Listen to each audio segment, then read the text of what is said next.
কলকাতা বালা কঙ্কন চ্যানেলের দীঘা ভ্রমণের সেকেন্ড এপিসোডে তোমাদের সবাইকে জানাই স্বাগত।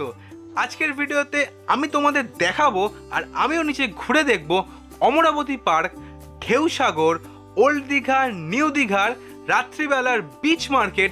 20 টাকা দিয়ে চললাম টয় ট্রেন আর ডে 2তে সকাল সকাল বেরিয়ে পড়লাম মোহনাতে আর ঘুরে দেখলাম পুরো মোহনার ফিশ মার্কেট আর দেখলাম একটা অসাধারণ সানরাইজ। তো ইন্ট্রোতে না বেশি বকে চলে যাই আজকের মেন ভিডিওতে। দীঘা ভ্রমণের প্রথম পর্বে আমি তোমাদের দেখিয়েছিলাম যে আমি কিভাবে দীঘা এলাম, দীঘা এসে কোন হোটেলেই বা ছিলাম, আর দীঘায় সকালবেলা কোন কোন পপুলার সাইটসিন পয়েন্টগুলো ঘুরে দেখলাম সেই নিয়ে দীঘার প্রথম পর্ব। আর প্রথম পর্বের লিঙ্ক কিন্তু আমি আই বাটনে আর ডিসক্রিপশানে দিয়ে দেবো, তোমরা কিন্তু সেই ভিডিও দেখে এই ভিডিওটা দেখা কন্টিনিউ করো। সকালবেলা যে দাদা টোটো করে সমস্ত সাইটসিন করেছিলাম সেই দাদার টোটো করে বেরিয়ে পড়লাম বিকেলবেলা সমস্ত সাইটসিন করতে। চলে এলাম অমরাবতী পার্কে। তো পার্কে এখানে এন্ট্রি ফিস হচ্ছে 10 টাকা পার পার্সন। আর যে কারণে এই জায়গাটা এসছিলাম রোপওয়ে চড়বো বলে 80 টাকা করে পার পার্সন নেবে বাইরে দেখছিলাম, কিন্তু রোপওয়ের কাজ চলছে বলে রোপওয়ে এখন অনেক দিন হয়েছে বন্ধ আছে। তাও তোমাদের রোপওয়েটা দেখাচ্ছি যে কিরমভাবে চলে, তো তোমাদের দেখাই। আর এখানে তোমরা কিন্তু এলে বোটিংও করতে পারো। তো রোপওয়েটা তোমাদের আগে দেখিয়ে নিই। এটাই হচ্ছে অমরাবতী পার্কের সেই বিখ্যাত রোপওয়ে। আমি ভেবেছিলাম যে পাহাড়ে তো রোপওয়ে চড়া হলো না, দীঘাতে এসে অমরাবতী পার্কে রোপওয়েটা চড়ে নেব, কিন্তু আমার কপাল খারাপ তাই রোপওয়েটা চড়া হলো না। আর এই পার্কের টাইমিং হচ্ছে সকাল 8:30 থেকে সন্ধেবেলা 7টা অবধি। আর তোমরা চাইলে কিন্তু এখানে বোটিংও করতে পারো। যে আশায় অমরাবতী পার্ক এসছিলাম রোপওয়ে চড়বো সেটাই তো চড়া হলো না, তাই আর অমরাবতী পার্কে বেশিক্ষণ থাকলাম না, আবার সেই দাদার টোটো করে রওনা দিলাম টয় ট্রেন পার্কের উদ্দেশ্যে। এবার চলে এলাম টয় ট্রেন পার্ক, যেটা কাজল দিঘিতে অবস্থিত। আর এই জায়গাটির টাইমিং হচ্ছে সকাল 8টা থেকে রাত্রি 8টা অবধি। আর এখানে এন্ট্রি ফিস হচ্ছে 5 টাকা পার পার্সন। আর তোমরা যদি এখানে টয় ট্রেন রাইড করো তার ভাড়া হচ্ছে 20 টাকা পার পার্সন।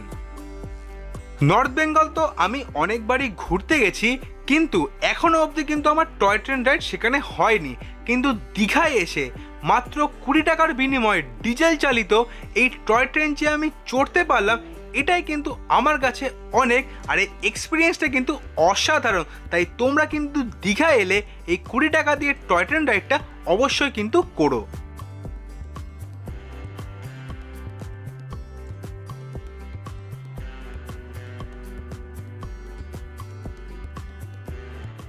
অমরাবতী পার্কে গিয়ে তো রোপওয়েটা ভেবেছিলাম চড়বো, কিন্তু চড়া হলো না, সেই জন্য একটুখানি মনটা দুঃখ ছিল। কিন্তু টয় ট্রেন পার্কে এসে কম লোক ছিল, কিন্তু টয় ট্রেনটা চড়তে পারলাম 20 টাকা দিয়ে। দুবার পুরো জায়গাটা ঘোরালো, তোমাদের তো দেখালাম এই ভিডিওটা, অসাধারণ এক্সপিরিয়েন্স হলো। তো এই জায়গাটা ঘোরা কমপ্লিট, এবার যাই নেক্সট জায়গায়। তো নেক্সট জায়গায় তোমার সাথে দেখা হচ্ছে আবার। 20 টাকা দিয়ে একটা অসাধারণ টয় ট্রেন রাইডের এক্সপিরিয়েন্স কমপ্লিট করে আবার দাদার টোটো করে রওনা দিলাম দীঘার সায়েন্স সেন্টারের উদ্দেশ্যে। চলে এলাম দীঘার সায়েন্স সেন্টারে। আর এখানে এন্ট্রি ফিস হচ্ছে 30 টাকা পার পার্সন। আর এখানে যা যা শো হয় তার কেমন কি খরচার লিস্টটা আমি তোমাদের ভিডিওতে দেখিয়ে দিলাম, তোমরা সেটা পজ করে অবশ্যই দেখে নিতে পারো। এবার চলো দীঘার সায়েন্স সেন্টারের ভিতর দিকটা তোমাদের ভালো করে ঘুরে দেখাচ্ছি, তোমরা দেখতে থাকো।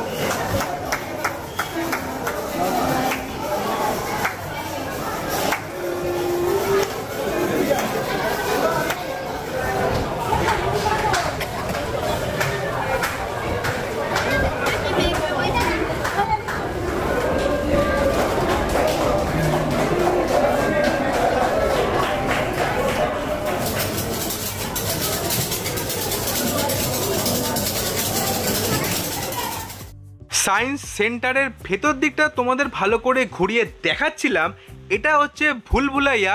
আর এই ভুলভুলাইয়ার ভেতরে কাঁচের দরজা করা আছে। আর এই কাঁচের দরজায় আমি 2-3 বার কিন্তু ধাক্কা খেয়েছিলাম।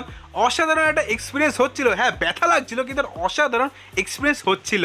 এই ভেতর দিকটা ভালো করে ঘোরা কমপ্লিট করে চলে এলাম আবার সায়েন্স সেন্টারের বাইরের দিকে।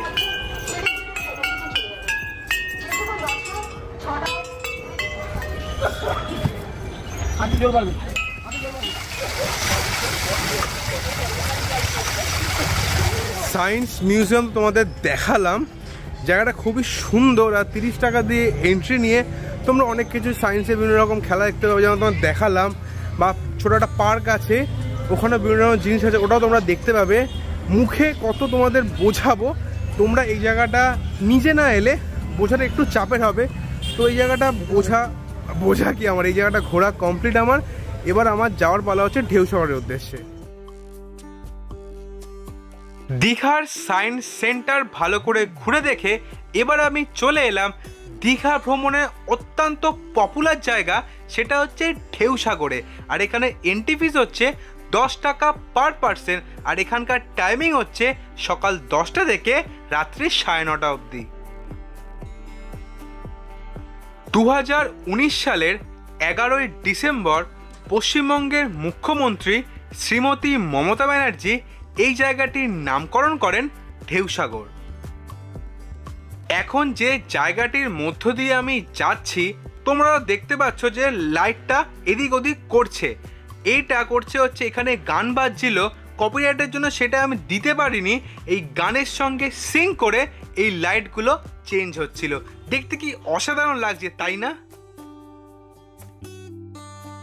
এই জায়গাতে আসলে তোমরা দেখতে পারবে যে এই আই লাভ ঢেউসাগর লেখা একটা পয়েন্ট, আরেকদিকে রয়েছে এই পাল তোলার নৌকা। এই দুটো জায়গাতেই দাঁড়িয়ে তোমরা কিন্তু খুব সুন্দর সুন্দর সেলফিও তুলতে পারবে আর ছবিও তুলতে পারবে তোমাদের স্মৃতির জন্য। আমি ঢেউসাগরে অলমোস্ট কিন্তু আধ ঘন্টা ছিলাম। আর এই আধ ঘন্টায় আমি একটা জিনিস বুঝতে পেরেছিলাম যে এই জায়গাটা বাচ্চাদের জন্য একটা আইডিয়াল জায়গা। আর এই জায়গাটি তোমরা যদি ঘুরতে আসো, অবশ্যই কিন্তু সন্ধেবেলায় ঘুরতে আসো, কারণ এই জায়গাটার সৌন্দর্য কিন্তু সন্ধেবেলাতেই ভালো বোঝা যায়। চলে এলাম নিউ দীঘা সি বিচে। সি বিচে এখনো পর্যন্ত যাইনি, এটা মার্কেটটা, যেটা বিচ মার্কেটটায় আছি।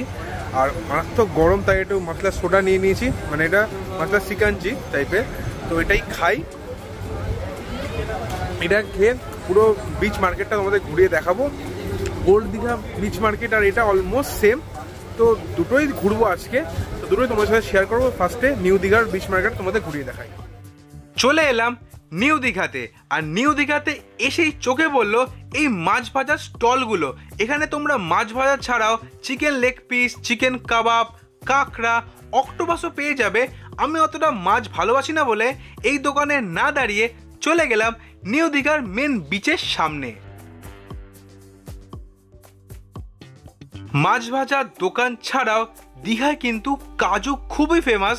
তোমরা এখানে বিচ মার্কেটে অনেক কাজুর দোকান দেখতে পাবে। তোমরা এখান থেকে কাজু বিভিন্ন দামে কিনতে পারবে, বা সল্টেড কাজু তোমরা যেমন ভিডিওতে দেখতে পাচ্ছ এরমভাবে ঘিতে ভাজিয়ে তারপরে সল্টেড কাজু কিন্তু বাড়ির জন্য নিয়ে যেতে পারো।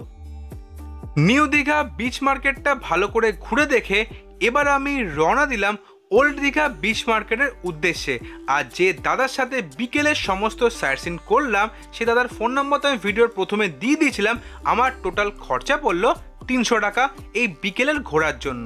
চলে এলাম ওল্ড দীঘা। আর ওল্ড দীঘাতে এসেই চা নিয়ে নিয়েছি মাটির ভাড়ে।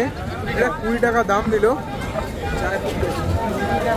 টেস্ট খুব ভালো, আদার ভালো গন্ধ আছে। ঠিকই আছে 20 টাকা দাম, কারণ বিচে 20 টাকা দাম মানা যায়। তো চাটা খাই, চাটা খেয়ে পুরো ওল্ড দীঘা সি বিচটা তোমাদের ঘুরিয়ে দেখাচ্ছি, বিচ মার্কেটটা ঘুরিয়ে দেখাচ্ছি। তো চলো আগে চাটা ফিনিশ করি, তারপরে আবার বিচ মার্কেটের দোকান কী কী পাওয়া যায়, বা কাজু এখানকার বিখ্যাত সব অনেক দোকান দেখছি কাজুর, কিরকম কী দাম সবই তোমাদের বলবো। আগে চাটা ফিনিশ করে নেওয়া যাক। চলে এলাম ওল্ড দীঘা বিচ মার্কেটে। আর বিচ মার্কেটে এসেই চলে এলাম একটা কাজুর দোকানে।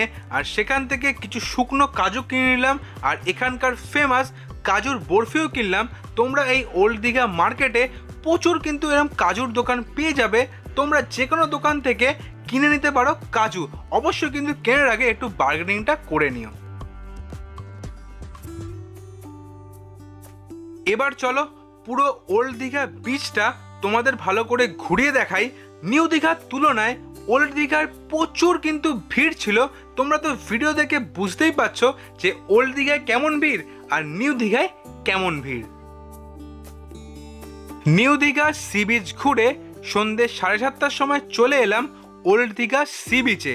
পুরো সি বিচটা তো ভালো করে ঘুরে দেখলাম আর তোমাদেরকেও ভিডিওর মাধ্যমে দেখালাম। এখন ঘড়িতে বাজে 9:30। আস্তে আস্তে করে সি বিচটা ফাঁকা হচ্ছে, দোকান পসরও বন্ধ হয়ে যাচ্ছিল। তাই আমি এই জায়গায় বেশি দেরি না করে চলে এলাম আমার হোটেলের সামনে। আমার হোটেলের পাশেই থাকা একটা রেস্টুরেন্ট থেকে অর্ডার করে দিলাম চিকেন কাবাব, মটন কষা আর রুমালি রুটি। আর এই দিয়ে ভালো করে পেট পুজো করে চলে গেলাম হোটেলে আর ঘুমিয়ে পড়লাম, কারণ কালকে সকাল সকাল উঠতে হবে আর উঠেই রওনা দিতে হবে মোহনার উদ্দেশ্যে। গুড মর্নিং সবাইকে। এখন হচ্ছে 5:10 থেকে 5:15 বাজে আর এখন যাচ্ছি হচ্ছে মোহনার উদ্দেশ্যে, কারণ কালকে দীঘা থেকে তোমাদের সানরাইজ দেখিয়েছি। আজকে চেষ্টা করব যে মোহনা থেকে তোমাদের সানরাইজ দেখানোর। তো চলো মোহনায় গিয়ে তোমার সাথে দেখা হচ্ছে। চলে এলাম মোহনাতে, এখন বাজে অলমোস্ট 5:45। এখনই সানরাইজ হবে, কিন্তু আকাশটা একটু মেঘ মেঘ হয়ে রয়েছে, দেখি কি হয়। আর এখন ভাটার কারণে জল অনেক দূরে, তাই বালির ওপর দিয়ে হেঁটে যাচ্ছি। তারপরে হাইপার ল্যাপসে বসাবো, দেখি সানরাইজটা তোমার জন্য কতটা ক্যাপচার করতে পারি। তো চলো আর একটু দূরে গিয়ে তোমার জন্য সানরাইজটা বসাই, আর তারপরে সানরাইজ হলে তোমার সাথে সেই ভিডিও শেয়ার করবো।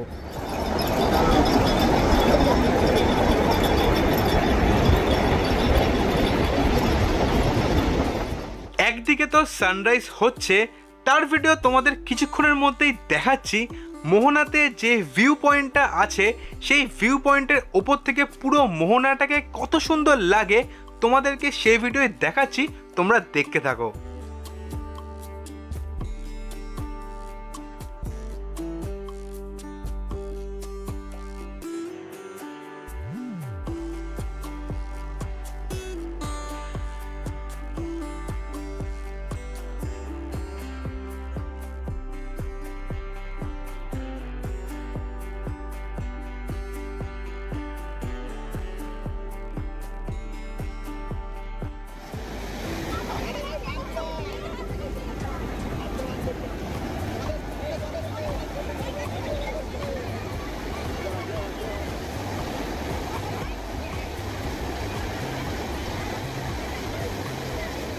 মোহনায় এসে মোহনার ভিউ পয়েন্ট আর একটা অসাধারণ সানরাইজ তো আমিও দেখলাম আর তোমাদের সাথে ভিডিওর মাধ্যমে সেটা তো শেয়ার করলাম। মোহনায় তো আরও একটা কারণে আসতে হয়, সেটা হচ্ছে মোহনার ফিশ মার্কেট আর মাছের আড়ত। তো চলো ওই দুটো জায়গায় তোমাদের ভালো করে ঘুরে দেখাচ্ছি, তোমরা দেখতে থাকো।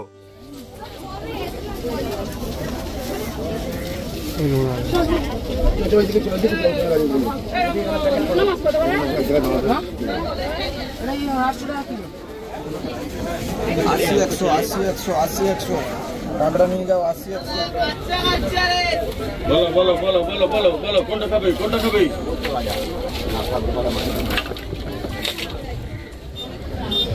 বলো দাদা কি লাগবে? 800 দিকে এলএস খাও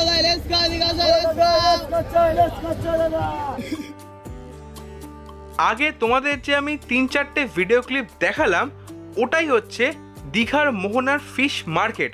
ওখানে তো তোমরা টাটকা মাছও পাবে, তাছাড়াও কিন্তু তোমরা নুন হলুদে মাখানো শুকনো মাছও পাবে। তোমরা চাইলে কিন্তু সেই মাছও আনতে পারো। আর এখন যে তোমাদের ভিডিওগুলো দেখাচ্ছি, এটা হচ্ছে দীঘার মোহনার মাছের আড়ত। এখান থেকেই দূরে দূরে মাছ সাপ্লাই হয়, আর তোমরা চাইলে কিন্তু এরকম সোলার বক্সে করে মাছ কিনে বাড়ির জন্য নিয়ে আসতে পারো।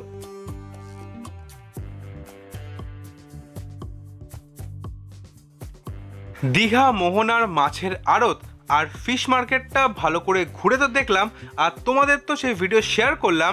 এবার আবার চলে এলাম মোহনার সামনে, আর সেখান থেকে আবার 20 টাকা পার পার্সন দিয়ে অটোতে উঠে পড়লাম আর রওনা দিলাম ওল্ড দীঘা, আমি যে হোটেলে উঠেছি তার উদ্দেশ্যে।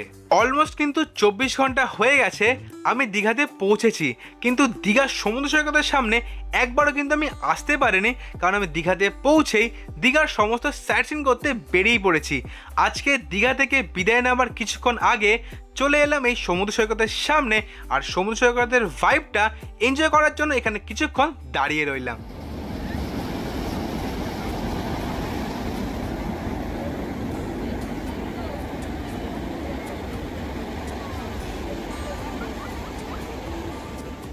ওল্ড দীঘা সমুদ্র সৈকতে 30 থেকে 45 মিনিট সময় কাটিয়ে আর ওখান থেকেই ব্রেকফাস্ট করে নিয়ে চলে এলাম হোটেলে। আর হোটেলে এসে ব্যাগপত্র গুছিয়ে নিয়ে আর হোটেলে ভাড়া পেমেন্ট করে বেরিয়ে পড়লাম এসবিএসটিসির বাস কাউন্টারের উদ্দেশ্যে, যেটা নিউ দীঘাতে অবস্থিত।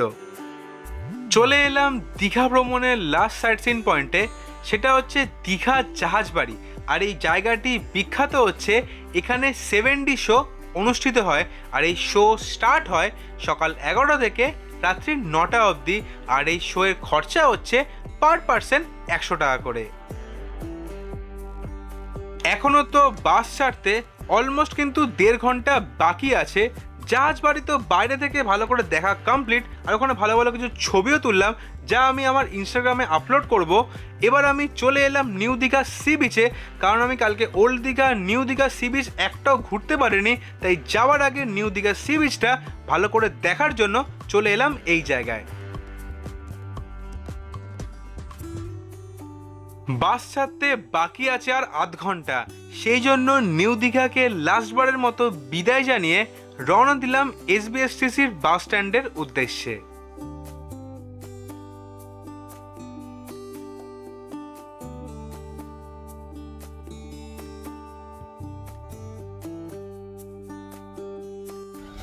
তো সকালবেলা মোহনা ঘুরলাম, তারপরে ওল্ড দীঘা কিছুটা দেখলাম, তোমাদেরও দেখালাম। আর নিউ দীঘা এসে ব্রেকফাস্ট করলাম, সেটা দেখায়নি আর, কারণ কলা পাউরুটি এসব খেয়েছি, কারণ কালকে অতিরিক্ত রিচ খাবার খাওয়া হয়েছে, মাটন ফাটন খাওয়া হয়েছে। তো এবার আবার সরকারি বাসে করে রওনা দিচ্ছি কলকাতার উদ্দেশ্যে। তো বাসের টাইম হচ্ছে 10টা 50-এ। তো বাস ছেড়ে যাক, যেতে যেতে তোমার সাথে আর কথা কি হবে, রোড জার্নিটা শেয়ার করব। তো এখানে দীঘার সফর শেষ হয়ে গেল আমার জন্য, আর ভিডিওতে তোমাদের জন্য। তো এইবার সরকারি বাসে চেপে রওনা দেওয়ার পালা আমার বাড়ির উদ্দেশ্যে। আর এইভাবেই 1.5 দিনের মধ্যে আমার দীঘা ভ্রমণ এখানেই শেষ হলো। আগের ভিডিওটা আর এই ভিডিওটা তোমাদের কেমন লাগলো তোমরা কিন্তু আমাকে অবশ্যই কমেন্ট করে জানাবে। আর ভিডিও ভালো লাগলে অবশ্যই লাইক করবে, আর চ্যানেলটা কিন্তু অবশ্যই সাবস্ক্রাইব করবে। পরের সপ্তাহে তোমাদের জন্য নিয়ে আসছি দীঘার ট্যুর গাইডের ভিডিও, তাও আবার বাজেটের মধ্যে। তো ততদিন তোমরা সবাই ভালো থেকো, stay safe, stay happy, good bye.